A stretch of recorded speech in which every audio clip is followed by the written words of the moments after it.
Hi friends, எல்லோரும் எப்படி இருக்கீங்க? நல்லா இருக்கீங்கன்னு நம்புகிறேன். இன்றைக்கி ஒரு சூப்பரான மீன் குழம்பு, நல்லா கிராமத்து ஸ்டைலில் அரைச்சி விட்ட மீன் குழம்பு, டேஸ்டியாக ஹெல்த்தியாக ஈஸியாக பண்ணலாம் வாங்க. ஒரு கடாய் எடுத்துக்கோங்க.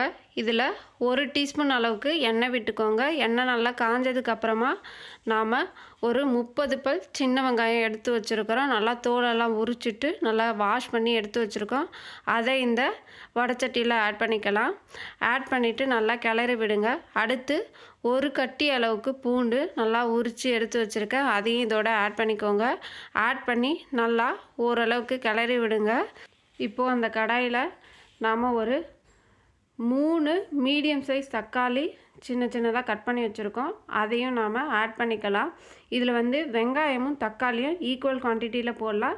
தக்காளி கொஞ்சம் எக்ஸஸாக கூட போடலாம். அது உங்கள் விருப்பத்துக்கு ஏற்ற மாதிரி அட்ஜஸ்ட் பண்ணிக்கோங்க. இப்போது நான் ஒரு அரை மூடி அளவுக்கு தேங்காய் நல்லா சின்ன சின்னதாக கட் பண்ணி வச்சுருக்கேன். அதையும் இதில் ஆட் பண்ணி நல்லா வதக்கி விடுங்க. அடுத்து இதில் ஒரு 3/4 டீஸ்பூன் அளவுக்கு சோம்பு ஆட் பண்ணிக்கலாம். இந்த சோம்பு உங்களுக்கு ஆப்ஷனல் தான். இதோட வாசனை ஒரு சிலருக்கு பிடிக்கும், ஒரு சிலருக்கு பிடிக்காது. வேண்டாம் அப்படின்னா நீங்கள் ஸ்கிப் பண்ணிடலாம். அடுத்து ஒரு 3/4 டீஸ்பூன் அளவுக்கு நாம் மிளகு ஆட் பண்ணிக்கலாம். அடுத்து இதில் ஒரு 3/4 டீஸ்பூன் அளவுக்கு சீரகம் இருக்குது இல்லைங்களா, சின்ன சீரகம், அதையும் ஆட் பண்ணிக்கலாம். ஆட் பண்ணி இதை நல்லா வதக்கி விடுங்க. இந்த கடாயிலே அது நல்லா வதங்கி வந்துடணும், நல்லா சுருண்டு வரணும். இப்போ பார்த்தீங்க அப்படின்னா நமக்கு நல்லா சுருண்டு வதங்கி வந்துடுச்சு. இந்த ஸ்டேஜில் இதை நல்லா ஆற வச்சு எடுத்துக்கலாம். இப்போது இந்த குழம்புக்கு தேவையான அளவுக்கு புளியை நல்லா ஊற வச்சு எடுத்துக்கலாம். இப்போது இதில் ஒரு முழு எலுமிச்சம்பழ சைஸ் புளியை நல்லா அலசிட்டு அதுக்கப்புறமா ஊற வச்சுருக்கேன். இப்போது நாம் ஆற வச்சுருந்த அந்த வெங்காயம் தக்காளி இதை எல்லாத்தையும் ஒரு மிக்ஸி ஜாருக்கு மாற்றிடலாம். மாற்றிட்டு இதை நல்லா மைய பேஸ்ட்டாக அரைச்சி எடுத்துக்கணும். இதில் நம்ம போட்டிருந்த அந்த மிளகு, சீரகம், பெருஞ்சீரகம், தேங்காய் இதெல்லாம் இருந்த தடமே தெரியக்கூடாது. நல்லா மைய பேஸ்ட்டாக அரைச்சி எடுத்துக்கணும். உங்களுக்கு வீடியோவில் காட்டுறோம் பாருங்கள். இந்த அளவுக்கு நல்லா பேஸ்ட்டாக அரைச்சி எடுத்துக்கோங்க. இப்போ நாம் ஊற வச்சுருக்கோம் இல்லைங்களா புளி, அதையும் நல்லா கரைச்சி நீங்கள் எந்த பாத்திரத்தில் குழம்பு வைக்கிறீங்களோ அந்த பாத்திரத்தில் நாம் இந்த புளியை முதல்ல கரைச்சி விட்டுக்கலாம். ஃபஸ்ட்டு நாம் கேஸ் ஸ்டவ் ஆன் பண்ணக்கூடாது. புளியை நல்லா கரைச்சி எடுத்துக்கோங்க. 2-3 டைம் கூட நல்லா தண்ணி விட்டு இந்த அளவுக்கு புளியை கரைச்சி எடுத்துக்கிட்டு அதுக்கப்புறமா நாம் ஆல்ரெடி அரைச்சி வச்சுருக்கிற அந்த வெங்காயம் தக்காளி எல்லாம் ஆட் பண்ணி வச்சுருந்தோம் இல்லைங்களா, அதை அரைச்சி வச்சுருக்கோம்ல, அந்த பேஸ்ட்டை இந்த புளி தண்ணியோடு சேர்த்துக்கோங்க. சேர்த்து நல்லா மிக்ஸ் பண்ணி விடுங்க. இந்த டைமில் உங்களுக்கு எந்த அளவுக்கு குழம்பு தண்ணியாக இருக்கணுமோ இல்லை கெட்டியாக இருக்கணுமோ அதுக்கு தகுந்த அளவுக்கு நல்லா தண்ணி விட்டு கரைச்சி எடுத்துக்கோங்க. இப்போ பார்த்தீங்க அப்படின்னா நாம் அரைச்சோம் இல்லைங்களா மிக்ஸி ஜாரு, அதை கூட கழுவி அந்த தண்ணியை கூட இதில் ஆட் பண்ணிக்கலாம். ஆட் பண்ணிவிட்டு இதுக்கு மசாலாஸ் ஆட் பண்ணணும். ஒரு 1/4 டீஸ்பூன் அளவுக்கு மஞ்சள் தூள் இதில் ஆட் பண்ணிக்கோங்க. அடுத்து இதில் ஒரு 3லேருந்து 3.5 டீஸ்பூன் அளவுக்கு குழம்பு மிளகாய்த்தூள் ஆட் பண்ணிக்கலாம். இது பார்த்திங்க அப்படின்னா வீட்டிலே நாம் அரைப்போம் இல்லைங்களா அந்த மிளகாய்த்தூள். இது உங்கள் காரத்துக்கு தகுந்த மாதிரி கூடவோ குறைச்சலோ ஆட் பண்ணிக்கோங்க. இந்த குழம்புல ஆல்ரெடி நாம் ஒரு 3/4 டீஸ்பூன் அளவுக்கு மிளகு ஆட் பண்ணியிருக்கோம். அதனால் உங்கள் காரத்துக்கு தகுந்த மாதிரி இதை நீங்கள் கரெக்டாக ஆட் பண்ணிக்கோங்க. நெக்ஸ்ட்டு இந்த குழம்புக்கு தேவையான அளவு கல்லுப்பு ஆட் பண்ணிக்கலாம்.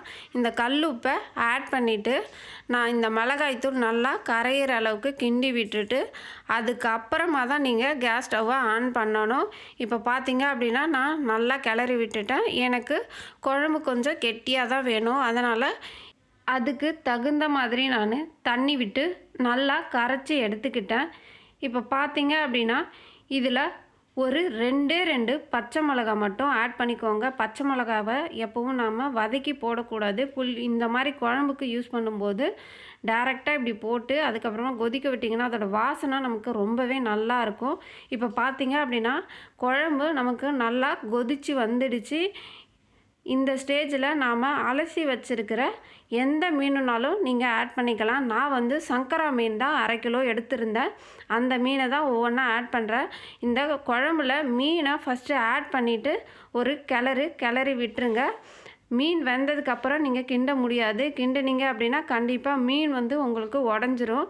இப்போ பார்த்தீங்க அப்படின்னா மீன் நல்லா நமக்கு வெந்து வந்துடுச்சு. இந்த ஸ்டேஜில் ஒரு கைப்பிடி அளவு கொத்தமல்லி நல்லதாக சின்னதாக கட் பண்ணி ஆட் பண்ணிக்கலாம். ஆட் பண்ணிவிட்டு அதை லைட்டாக மட்டும் அப்படியே கிளறி விடுங்க. ஏன்னா மீன் வெந்துடுச்சு. ரொம்ப கிளறினீங்க அப்படின்னா உடஞ்சிரும். இப்போது ஒரு கடாயில் ஒரு 2 டீஸ்பூன் அளவுக்கு எண்ணெய் விட்டுக்கோங்க. இது உங்கள் தாளிப்புக்கு தகுந்த அளவுக்கு. எனக்கு ஒரு 2 டீஸ்பூன் அளவு போதுமானதாக இருந்தது. இப்போது இதில் கடுகு, உளுத்தம்பருப்பு, அதுக்கப்புறம் கொஞ்சமாக வெந்தயம், இது எல்லாத்தையும் ஆட் பண்ணி நல்லா வெடிக்க விடுங்க. அது நல்லா வெடித்ததுக்கப்புறமா நாம் ஒரு 5-6 சின்ன வெங்காயம் நல்லா சின்னதாக கட் பண்ணி வச்சுருக்கோம். அதை இதோட ஆட் பண்ணி நல்லா வதக்கி விடுங்க. இந்த சின்ன வெங்காயம் இந்த எண்ணெயிலே நல்லா வதங்கி வரணும். அப்போ தான் நமக்கு டேஸ்ட் நல்லாயிருக்கும். ஏன்னா ஆல்ரெடி நமக்கு குழம்பெல்லாம் நல்லா கொதித்து வந்துடுச்சு. இதனால் இந்த சின்ன வெங்காயம் நல்லா அந்த எண்ணெயிலே நமக்கு வெந்து வரணும்.